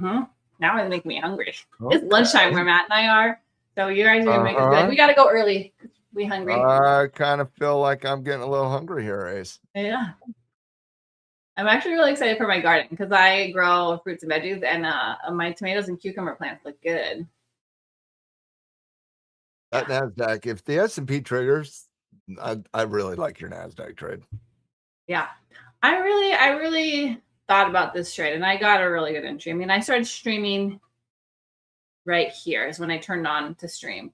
And so I was hunting this. We looked at all the charts and we watched where we're at, and it was at a very key level. ES was encountering that resistance from Friday, and NQ was pushing that VWAP, and both had a bearish early morning, and this was in the bullish retracement. So both were at a very key level. It was just time and opportunity, right? If you come to the chart and you're not there. Yeah. Very compelling argument, honestly. It was a V-shaped recovery that got overextended in the V-shaped recovery. It hadn't tested the 9 EMA one time. You got to VWAP. You start slowing its momentum and trend. It tests VWAP one time, double test against it after it hit VWAP. Once it closed underneath that 9 EMA, see ya. Yeah.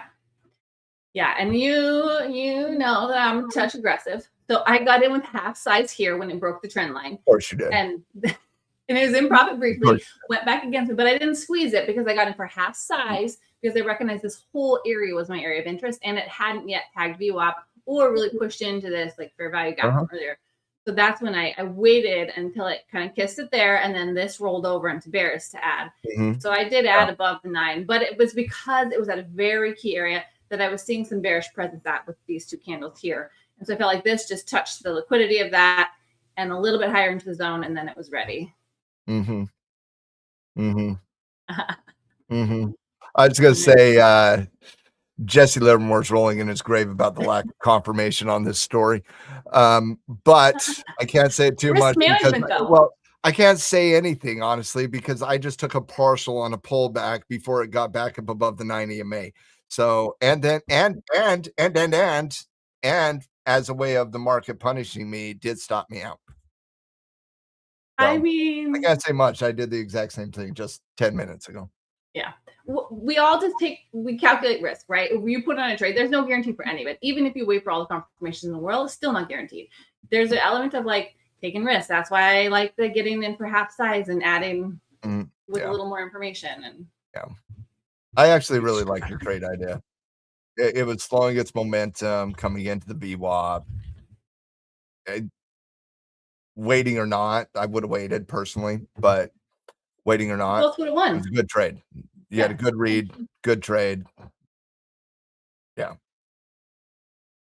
It's good to talk it out, honestly. And I can maybe writing it. That's what I'm most proud of you right now, by the way. You didn't get out on the pullback. You're like, I'm carrying this trend. Big shoulders, broad shoulders. I'm standing up, walking on a desk. We're carrying the trend. Let's go. I love it. I love it. I love the mentality. I think walking might help because it does make me a little anxious. It backs me up a little bit from my keyboard. Like it makes me have a bigger view of it. I don't know. It might be helpful to not squeeze the trade, not to overmanage. Like, we'll see. TBD. Very new. Listen, Ace, I'm not going to lie. Me and Becky have been stream partners for a long time now. And I can't tell you how proud I am that she sat through a pullback and didn't just lock it in level to level. Love it. I love everything about what Becky has done. Get more diamond-y. Shining more by the month. Scale out allows you to do that, though. It does. Yeah. Oh, I'll take it. I got more work to do, but that's good. By the way, right now, I'm much more level to level right now, like this week. But if we break out tomorrow on Taiwan Semiconductor Day, I will be much more willing to carry trends.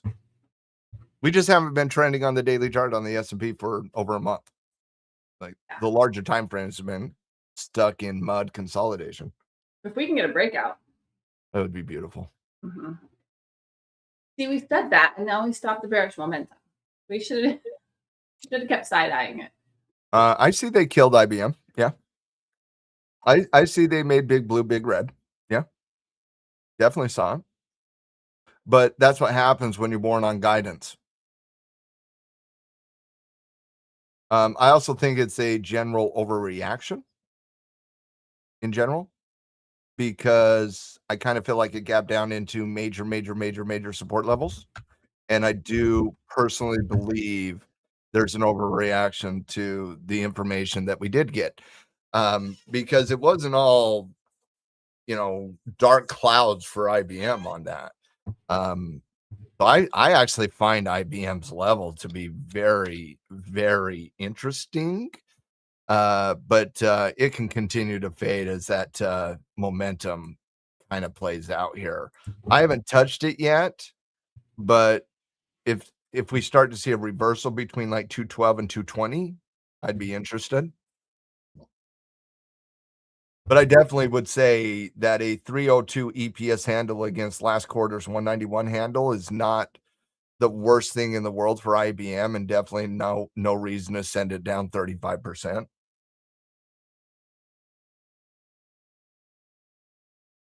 I just thought it was a general overreaction based on rip your face off guidance report.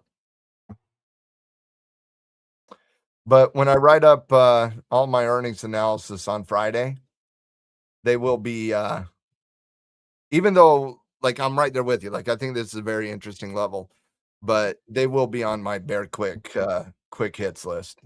Part of the worst reports this week. They might be the only one on the list, by the way. I don't really love this bounce right now. I'm not gonna lie. Just ticked out with the tip there, and now it's popping.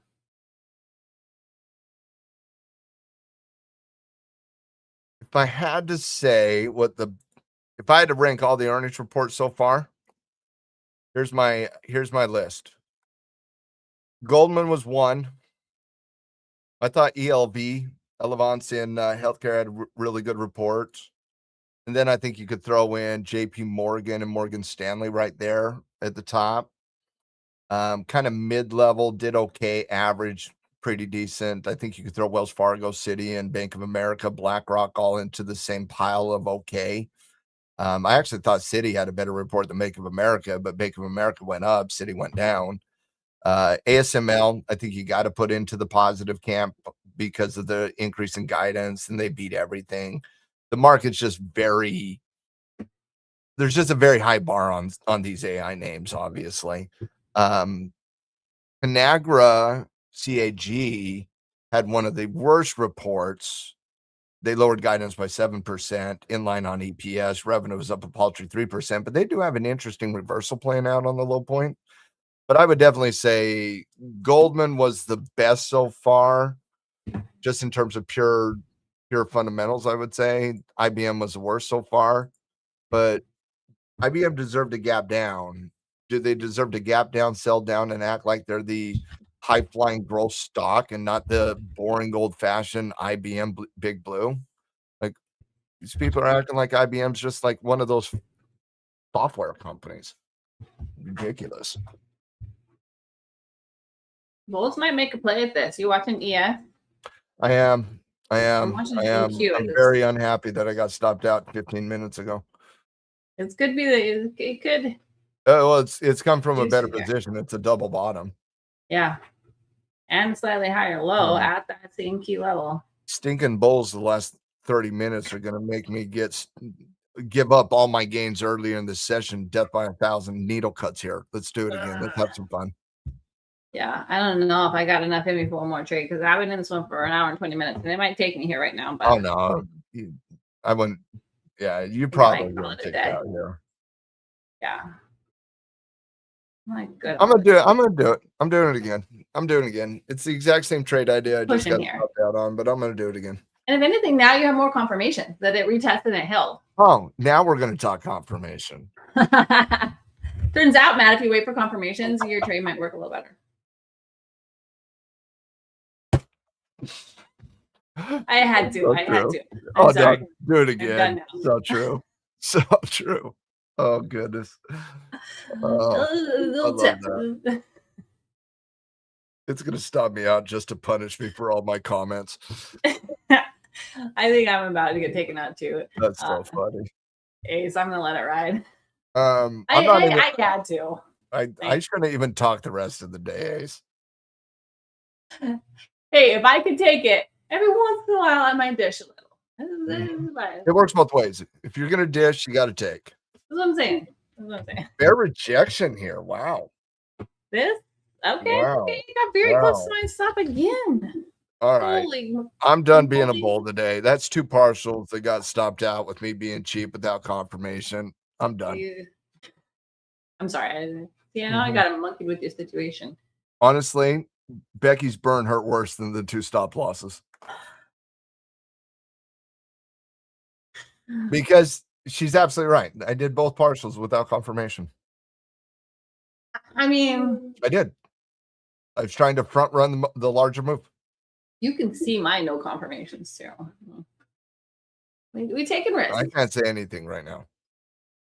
I honestly, my confidence in it getting down here to my target is waning a lot since this momentum stopped here, because this is a big ask for it to get all the way down to 45 now. But if it could tank another leg, that's very within reason. But this twice, it got right on my stop loss, and I did not touch it because I accepted it's a stop gain. Whatever. Yeah, just a lot of inconsistency at this point. Yeah, now. It's just sideways right here, so I'm gonna let it rock. I kind of agree with Ace. I think if I take a trade, it'll probably be post balances. Yeah. Yeah, I would long this that. This is accurate, Reno. Thank you, Johnny Cochran, being Coach Matt's defender here. I appreciate it. Because you are right. They were partials above VWAP, testing 9 EMAs. At a very key level. Like if I wasn't in a trade, I probably would have done that ES one with you, especially probably both of them, honestly. I was not entering under VWAP. I was above VWAP coming into the 9 EMA. The glove don't fit, you must have quit. Unfortunately, I didn't get acquitted today. I definitely got convicted by the prosecutor Becky over there.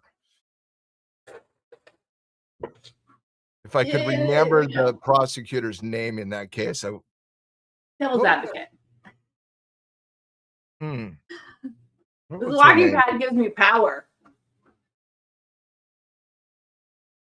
We're gonna have to take that walking pad away from you. Okay, I had a lot of coffee and a protein drink, so I had to use the restroom a minute ago when I hopped off. Literally, I felt like I was on a boat. Like I almost fell. I was like, "Oh, Eric, thank you for that." It was Marsha Clark. That's right. Yeah, sure. Nasdaqistan. I'm very new to Nasdaqistan, so I gotta mind my P's and Q's over here. She's the new beast for me. Yeah. We'll see.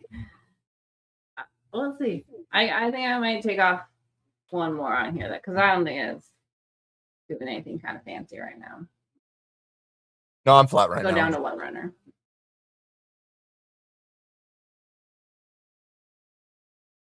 Don't tell Becky that, Sinister. What did you? She's had multiple coffee and she's on a walking pad right now, drilling the NQ. You know what? That's the worst to live right by, now. Sinister. She's Worst aggressive to live right by. now. She's slapping Coach Matt around left and right. Yeah. That's probably why they hired me. Like, this one's going to be crazy. Put her on camera. I love it. I don't know if they're on our streams or not, the bosses around here, but if they did, I hope they're laughing at me, with me. All right. I'm cutting one of these. It's rolled on top of this trend line. And the 9 EMA is up under it, and ES is sneaking around. Let's hold one runner. That is 100 points from my entry. So I'll lock in one more. Got 100 point here. Can't be mad about that.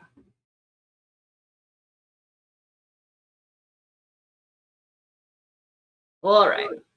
Last baby standing. I do love scaling my trades. It helps me a lot because I feel like I can layer in, go in like half size like Matt did too, like going in half when you don't have your full confirmations, but you have an area you're very interested in. Scaling in, scaling out. That's definitely a way that I have found more consistency and more peace with my trades because I don't have to have higher anxiety knowing that it's one level where I'm putting on my full size. Like, I enjoy this scaling, and I feel like it's made me more profitable as well.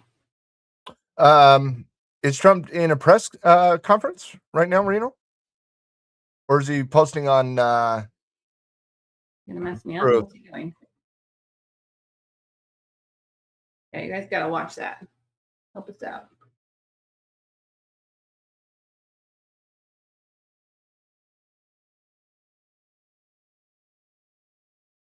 Okay, never can know with that guy. Wonder what he's doing.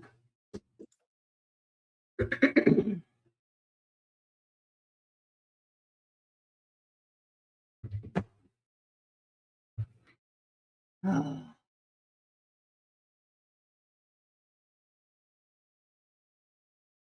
Leans towards expanding. So super vague again, just poking at the drama.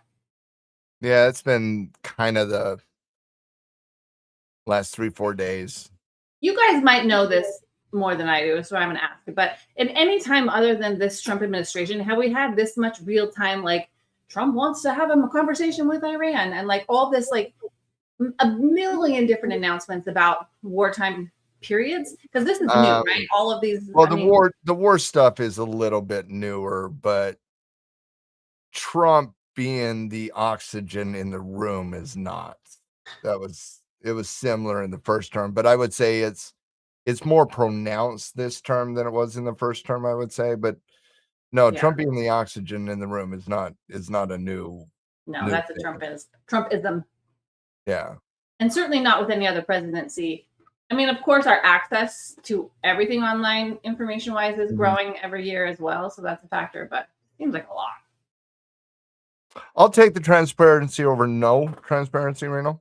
Like, if I had to pick one, I'd much rather have more conversations, more information than less.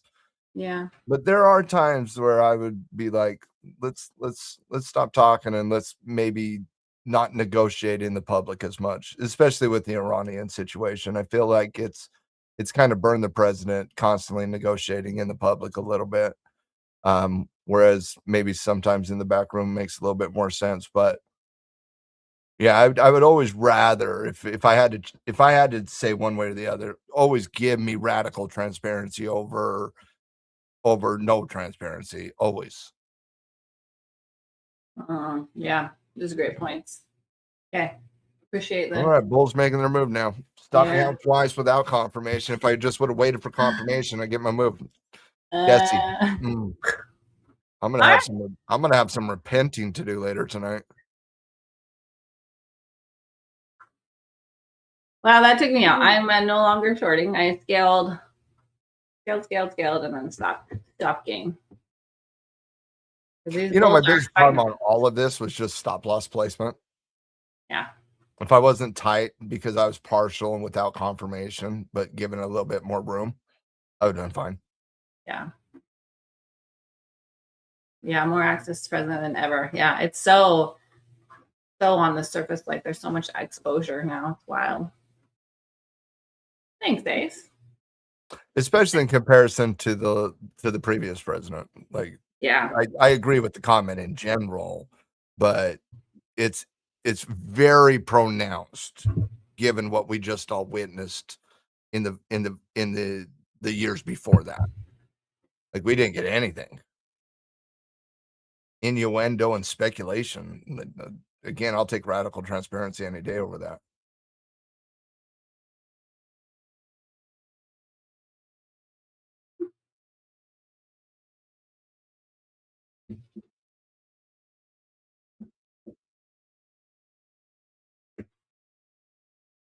Yeah, she broke and well, it hasn't closed yet, but like shush. Yeah. Yeah. Yeah. Yep. Yeah, there's a lot of words coming out. We don't know if it's necessarily correct information.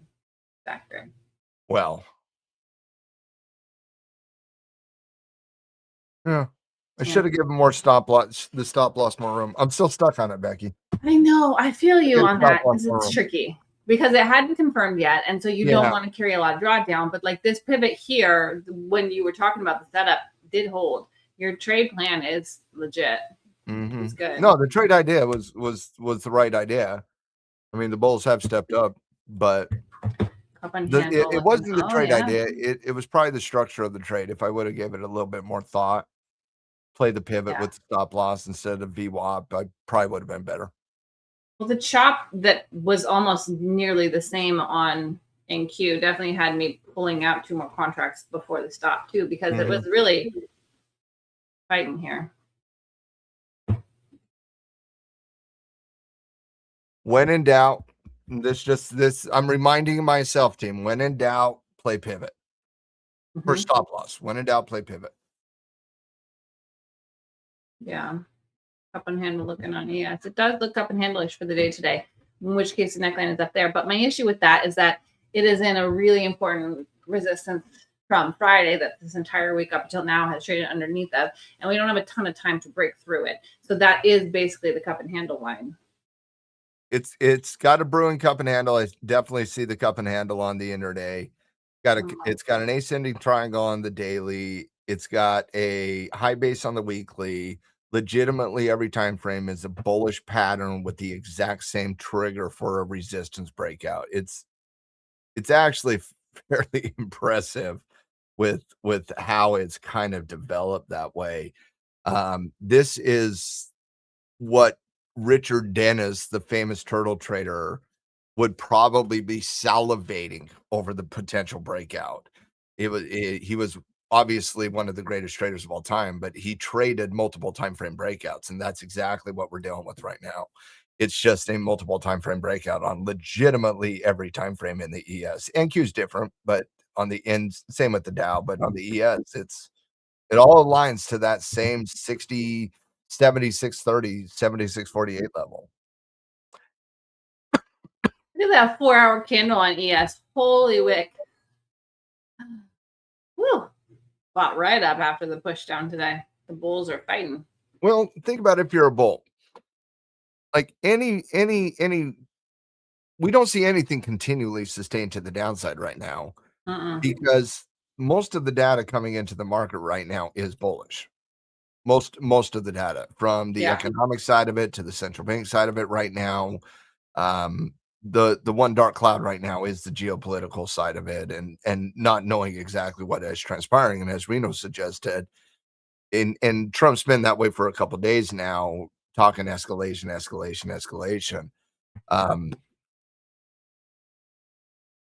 Yeah, so we'll see, but that's really the only thing that's holding the market back, in my opinion. Yeah, this is a very beautiful level. But Taiwan can say, look at me, look at me, look at me. Because that's another thing that I think is a little bit missing here is the NASDAQ is getting carried by healthcare companies right now. Like, think about that.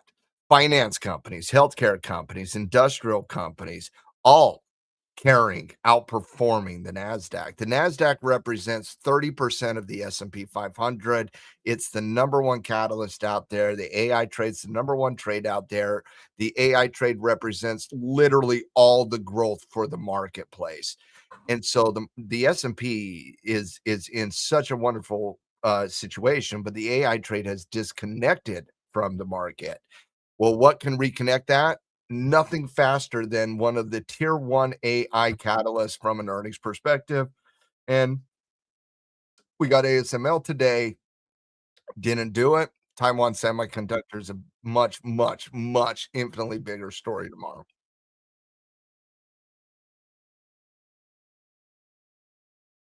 If the AI trade wants to reemerge and lead this market, we're drilling 8K in the US.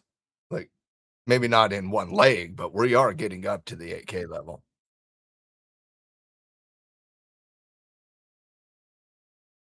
This market It's an doesn't know interesting what it time wants with to do, right? TSM coming in the morning. I'm so excited. It'll be Slightly fun if nervous. that's the catalyst to really get it popping. Slightly That'd be fun. nervous, but I am excited. Mhm. I'm a big fan of the company. Like a big fan of the company. They do nothing but pull off hat tricks. Somebody asked me the other day when the last time they didn't pull off a hat trick. I couldn't remember. It's been a while. Hat trick is when they beat EPS, beat revenue, and increase guidance. They're handling it. Can we talk about this gold for a minute? Yeah, I'd love it above 4,200. And ultimately, as long as the dollar continues to sell off, I'm going to love it even more. But what's specifically on it? This daily pattern is still a good look for the bulls. Yeah. Like, yeah, that this bearish engulfing has had no follow through. That this yesterday tried and did get a good wick on top, but still was half bullish body. And then today is indecision, but still holding on this support from these larger time frames. It's a good look still for the long and the long term, which I know your long term guy. That's what these levels from here. Still needs a little time, and it Yeah. still underperforms, but the development over the last couple weeks has been very impressive, in my opinion. Yeah, this momentum to the downside is just not getting follow through anymore. Ultimately, the daily chart has to get above 4,200 to ultimately confirm any brewing reversal, and I would be patient against that on the longer term side of the equation, because if you get underneath 4K, any sustainable brings it down to 3,500 very quickly. Yeah. I still have gold as there's a headwind on gold right now, but that could change very quickly. Dollar showing some weakness. Dollar continually shows a little bit of weakness here. Gold's going to get a little bit excitable. Yeah. I kind of wish I would have shorted earlier. We were looking when it just tagged the top of this area and it started selling. I was like, oh, but it was such a strong move. I didn't want to.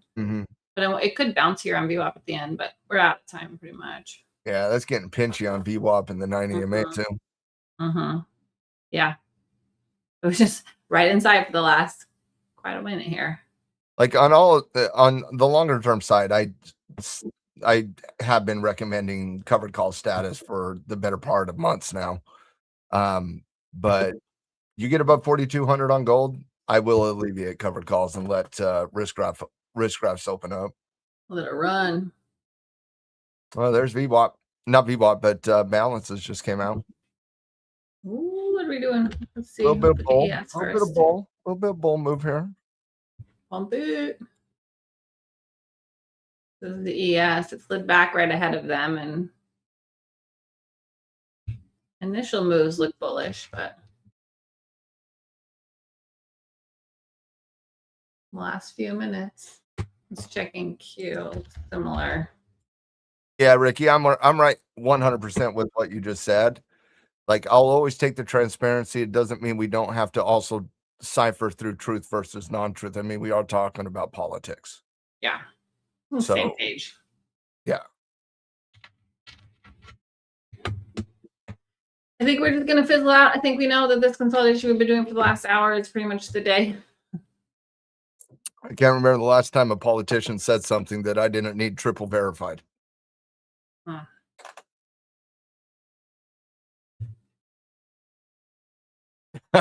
Cha-cha. Full port. I'm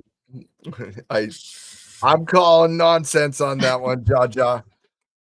I see Jaja trying to poke the bear there. Be funny. Not Be me, it's funny. any bear there.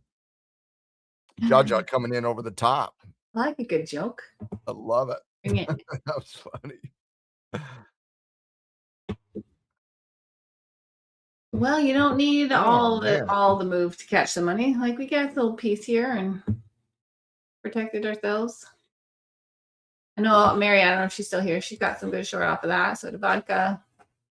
You guys, if you are new or you just enjoy us, make sure you did like and subscribe and share. And someone mentioned giveaways earlier, and I know that that is on our to-do list, but we want to kind of grow the community here a little bit more. So, bring your friends, come hang out, ask questions. Like we're totally available for all the questions at any point and talk out the market. So, good group, good people. These bulls look good. All right. I am officially shutting it down for the day. Yeah. Yeah, I'm not going to trade anymore. I held that short for a long time. Yeah, I scalped my way to an average day there, Becky. Man. You know what? I'm gonna have to do some soul searching after scalping my way to a slightly profitable day. No one is perfect. Also give yourself grace because no one is perfect and those entries were good and your trade plan was good. And so it's just give it No. I don't. Everything I did was by the book to a certain extent. Yeah. But I'm also not a scalper. Yeah. I'd like to hold trades, but I don't regret the trades. I really don't. I really don't. We just didn't get our pump, but they were partials, tight stop losses. I don't regret them. Yeah. And it was back inside the day's range and it wasn't as cute as it should have been. And it could have really popped off of that VWAP and that would have been a beautiful follow through. I don't know why it's getting blurry on my side. I hope it's not blurry for you guys. Let me refresh. Everyone, just you got to enter a trade that you think is a good setup, manage your risk, manage your position size based on your entry and how many confluences you have, and then let the chips fall where they may. That's the game. NQ could get right back up to VWAP to close here. The way it held after this, the momentum to the downside stopped. Could easily tag this 730 to 740 range. It would make a lot of sense for both of them to end right at VWAP going into Taiwan Semiconductor on a choppy day. That would make sense. Well, we weren't expecting the move to happen today because that's coming tomorrow morning. No, especially after we saw ASML's response. Yeah. Once ASML was down, you weren't breaking today. There was no way. There was no way the market would have reconnected enough, especially with tech selling. Yeah. The Qs were bears. Got every single thing except for right at open was under VWAP today on NQ. Here's a sign. Bears were the force there today. ES was more muddied. They traded both sides. They were a little stronger. The Dow was mixed as well.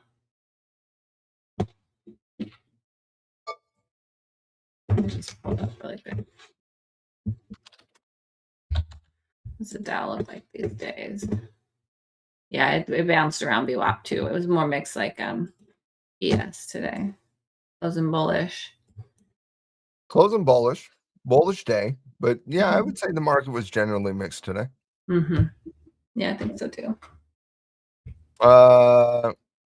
It's live on YouTube. Doesn't it automatically record?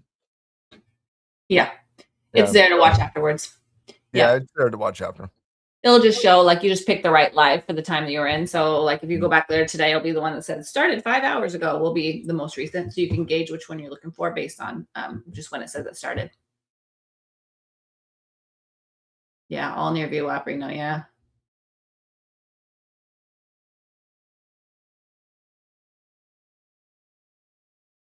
Thanks, Viggs. And nice to have you here. And we'll see if we can get some catalyst to shove us out of this coiling on these markets this week. Oh, and by the way, time one reports kind of a weird time. It's not right after the market today. It's not right before the market tomorrow. It's like right at the London session on the overnight session. Really? So, yeah. I didn't notice that. Mm-hmm. Oh, are you going to sleep tonight, Matt? I'll probably stay up to see the report. Yeah, that'd be interesting. That's tricky time for us. Yeah. It's like at 4 a.m. Eastern, I'd say. I'm not. I'm sleeping through it. I will be very curious in the morning. I can't do it. I'm not vested enough. I'm not carrying a swing that is impacted by it, so I'm comfortable learning in the morning. I think for 99.99999% of people, that is the wisest thing. Just there's not going to be a lot of difference. I'm a night owl in general, and so I'm always up around the London Open, at least somewhat around the London Open. Not that I'm checking markets at that time, but because I usually will trade the Asian session, at least show up for the Asian session. If I don't like it, I'm not going to stick around and trade it. But I'm usually up, and so that's a little bit late for me, but I'll probably stay up. Yeah. And I live on the left coast. Exactly, Reno. So that's like at 1 a.m. my time. When is the England Argentina game? Is that today? Oh, I don't know. Quick. Because didn't Spain beat Portugal? Is that what happened? Spain beat Portugal to go to or Spain beat somebody. Who'd they beat? Can't remember. Oh, it's on now. Oh, it's on now. Oh, thanks for splitting your attention, Ace. Oh man. Like now I'm interested. Got busy working over here. We're missing out. I have been loving the World Cup. That's good. Oh man. We should figure out, we should talk to Nick about getting one more screen on our setup so that we can just put that in the corner. I'll just log into YouTube TV and slap it up there for all of us to watch while we look at price action. All right. 0-0 score. Thanks, Ricky. 0-0 halftime. Let's see it out. They're fighting for it. Anybody's game. Okay. Yeah. You can fast forward through, if you need to and you're recording it too. I don't know if that's your jam, but oh man, we might kiss the view up on NQ. That'll be cool. I like it when it does that market close.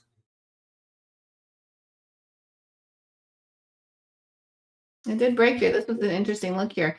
When it broke this downtrend line that I was writing in my short, when it broke it here, poked higher, retested, held bulls. This could have been where I rolled and switched sides too, looking at it. Just, not being biased the trade that I was most recently in. I was obviously short biased when I was still holding my stop above these 2 wicks here. But this right here is the end of the momentum and a shift here. Always more to learn. But this isn't a big move, and we're out of time. So it wouldn't have been, I just finished out the trade I had. I should have looked. This is almost 2 miles. Not bad. It's a little, we had a nice afternoon walk while we worked. So it's good. Bobblehead Becky. Walking. I'm trying to balance all things, multitasking. That is time, you guys. So maybe switch gears to whatever brings you re-energizing and a good rest of your day, because New York session is closed. We're going to settle it down for the day.